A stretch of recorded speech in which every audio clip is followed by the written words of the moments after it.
Hello, ഇന്നത്തെ വിശേഷങ്ങളായാലോ? ഇന്നിതാ പിന്നെ എന്താ പറയുക, രാവിലെ തന്നെ മോനിന്ന് LSSൻ്റെ ക്ലാസ് ഉണ്ട് കേട്ടോ, സ്പെഷ്യൽ ക്ലാസ് ഉണ്ടേ. അപ്പോൾ അവൻ പോയി കഴിഞ്ഞിട്ട് പിന്നെ ഞാൻ ഇന്ന് ലീവാണ്, ഇന്ന് വീട്ടിലിരിക്കുകയാണ്. അപ്പോൾ നമുക്ക് കുറച്ച് പണികളൊക്കെ ഉണ്ടാവുമല്ലോ. അപ്പോൾ എന്താ പറയുക, ആദ്യം ഞാൻ ഉള്ളിലൊക്കെ ഒന്ന് അടിച്ച് വാരി, അകമൊക്കെ അടിച്ച് വാരി കേട്ടോ. പിന്നെ ഇതാ മുറ്റത്തേക്ക് ഇറങ്ങിയിരിക്കുകയാണ്. മുറ്റം ഒരുപാട് കാടുണ്ട് കേട്ടോ. കാരണം എന്നും എപ്പോഴും അടിക്കാൻ നമുക്ക് സമയം ഉണ്ടാവില്ല. അപ്പോൾ എന്നും ഇങ്ങനെ പോകുന്നതുകൊണ്ടേ അങ്ങനെ ഇന്ന് ഞാനൊന്ന് അടിച്ച് വാരുകയാണ്. 2 ദിവസം കൂടുമ്പോഴാണൊന്ന് അടിക്കൽ കേട്ടോ. അപ്പോൾ അതാ കുറച്ച് അധികം കാടൊക്കെ ഉണ്ട്. അപ്പോൾ പെട്ടെന്ന് തന്നെ അടിച്ചെടുക്കുകയാണ് കേട്ടോ. പിന്നെ എന്താ പറയുക, നമ്മളിങ്ങനെ എന്നും ഇറങ്ങി പോകുന്നതുകൊണ്ടേ അങ്ങനെ നമുക്ക് തിരക്കിട്ടൊന്നും ഇതിനൊന്നും ഇറങ്ങാനുള്ള സമയം കിട്ടൂലല്ലോ. അപ്പോൾ ഒരു ദിവസം ലീവുള്ളപ്പോഴാണ് 4 ഭാഗവും നമ്മളൊന്ന് ക്ലീൻ ആക്കുക കേട്ടോ.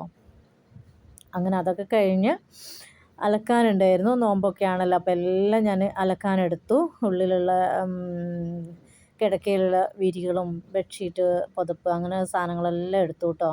അപ്പോൾ അത് അലക്കലൊക്കെ കഴിഞ്ഞിട്ട് അത് മെഷീനിലിട്ടിട്ടാണ് ഞാൻ ഓരോ പണിക്ക് ഇറങ്ങിയത്. അതൊക്കെ കഴിഞ്ഞിതാ തുടച്ചെടുത്തു മൊത്തം ഒന്ന്. അങ്ങനെ പിന്നെ ഞാനിതാ കുളിയൊക്കെ കഴിഞ്ഞ് പെട്ടെന്ന് തന്നെ കുളിയൊക്കെ കഴിഞ്ഞ് വന്ന് നല്ലോണം ഒരു ഫുഡൊക്കെ കഴിച്ചു കേട്ടോ. കാരണം അത് നല്ല വിശപ്പുണ്ടായിരുന്നു. അപ്പോൾ പിന്നെ ഞാൻ വീഡിയോ ഒന്നും എടുത്തില്ല. പെട്ടെന്ന് തന്നെ ചോറൊക്കെ തിന്ന് പിന്നെ നിസ്കാരം കഴിച്ചു കേട്ടോ പെട്ടെന്ന് തന്നെ. പിന്നെ അതൊക്കെ കഴിഞ്ഞിട്ട് പിന്നെ നല്ലോണം ഒന്നങ്ങോട്ട് കിടന്നുറങ്ങി കേട്ടോ. സുഖമായിട്ടൊന്ന് കിടന്നുറങ്ങി. കാരണം ചെറിയൊരു എന്താ പറയുക, ഉറക്കക്ഷീണമൊക്കെ എനിക്ക് ഉണ്ടായിരുന്നു. അപ്പം ഞാനൊന്ന് ഉറങ്ങാൻ വേണ്ടിയിട്ട് കിടന്നു കേട്ടോ. അപ്പം നമ്മുടെ ഇന്നത്തെ വീഡിയോ ഇത്രയേ ഉള്ളൂ. നമ്മുടെ ചാനൽ സബ്സ്ക്രൈബ് ചെയ്ത് സപ്പോർട്ട് ചെയ്യാം. ഓക്കേ.